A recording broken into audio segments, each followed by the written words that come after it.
পানি কমলেও ভোগান্তি কমেনি হাওর অঞ্চলের কৃষকদের। উল্টো শ্রমিক সংকট সহ আরও নানা জটিলতায় নামমাত্র দামে বিক্রি করতে হচ্ছে ভেজা ধান। সব মিলিয়ে নিঃস্ব দিশেহারা উত্তর পূর্বাঞ্চলের বেশিরভাগ কৃষক। প্রশ্ন হলো, এ কি কেবলই প্রাকৃতিক দুর্যোগ নাকি দায় আছে আমাদেরও? কেন পূর্বাভাস থাকার পরও কার্যকর কোনো ব্যবস্থা নেওয়া সম্ভব হয়নি? সংশ্লিষ্টরা বলছেন সঠিক পরিকল্পনা ও বাস্তবায়নের ঘাটতি গেছে। সেই সঙ্গে অপরিকল্পিত বাঁধ আর নাব্যতার সংকট রুদ্ধ করেছে পানি নামার পথ। প্রতিনিধিদের তথ্য চিত্রে ডেস্ক রিপোর্ট। এক কঠিন বাস্তবতার মুখোমুখি দেশের উত্তর পূর্বাঞ্চলের হাওর এলাকার কৃষকরা। ভারী বৃষ্টি ও উজান থেকে নেমে আসা ঢলে তলিয়ে গেছে কিশোরগঞ্জ, সুনামগঞ্জ, মৌলভীবাজার, নেত্রকোনা সহ বিস্তীর্ণ এলাকার ধানক্ষেত। বোরো ধান হলো হাওর অঞ্চলের কৃষকদের প্রাণ, কোনো কোনো ক্ষেত্রে আয়ের প্রধান ও একমাত্র অবলম্বন। কিন্তু ধান কাটার ঠিক আগে আগে পানির নিচে তলিয়ে গেছে কৃষকের সোনালী স্বপ্ন।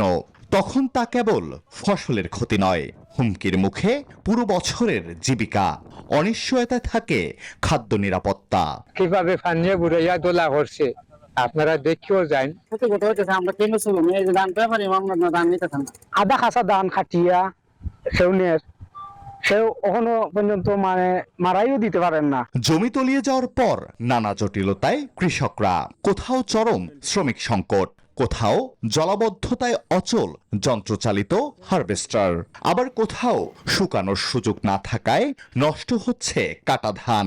ফলে বাধ্য হয়ে আধা পাকা ধান কাটছেন কৃষক। আবার কেউ কেউ ভেজা ধান বিক্রি করছেন কম দামে। সেই সঙ্গে আছে ঋণের দায়ে সব হারিয়ে নিঃস্ব হয়ে পড়ার অনিশ্চয়তা।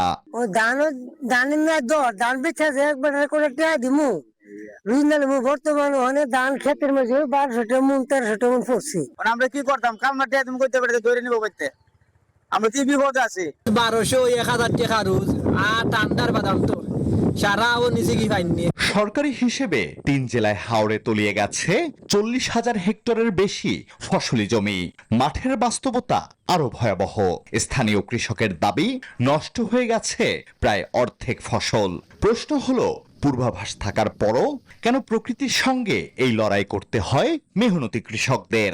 এই যে সমস্যাটা, এটা আসলে অপরিকল্পিত বাঁধের কারণে হয়েছে, এবং এই অপরিকল্পিত বাঁধ যদি আমরা রিমুভ না করি তাহলে কিন্তু এই সমস্যার সমাধান হবে না। এবং নদীর নাব্যতা কমেছে, নদীর নাব্যতা কমার কারণে পানি প্রবাহিত হচ্ছে না নদী দিয়ে।